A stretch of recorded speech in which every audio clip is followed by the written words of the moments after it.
ভাবতে পারিনি যে তোর ওয়াইফ এরকম হবে। তুমি একদম ঠিক বলেছো। আর তোর কাছে টাকাও আছে, টাইমও আছে। তুই এখন এনজয় কর, একটা ভালো কাউকে ডেট কর, তারপর তাকে ভালো লাগলে বিয়ে করে নে, লাইফটাকে এনজয় কর। আর তুই যদি বলিস আমার একটা ভালো ফ্রেন্ড আছে, আমি তাকে বলতে পারি, খুব সুন্দর কিন্তু দেখতে, তুই যদি ওকে দেখিস পাগল হয়ে যাবি। থাম, অনেক হয়েছে।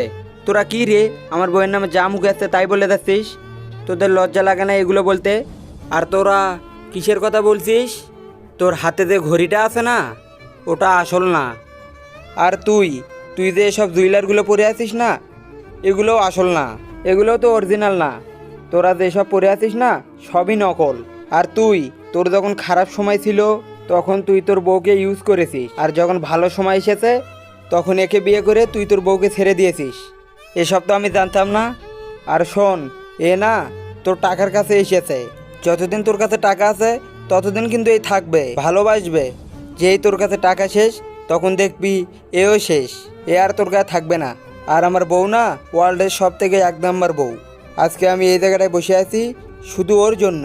যখন আমার কাছে কিচ্ছু ছিল না, সেই সময়টা আমার কাছে কেউ ছিল না, শুধু ও আমার হাতটা ধরে আজকে এই জায়গায় এনেছে। আর আমি খুব লাকি, আমি ওর মতন একজন বউ পেয়েছি। তুমি যদি মুসলিম হয়ে থাকো তাহলে চ্যানেলটিতে সাবস্ক্রাইব করো, আর যদি হিন্দু হয়ে থাকো তাহলে চ্যানেলটিতে একটা লাইক, একটা কমেন্ট করো।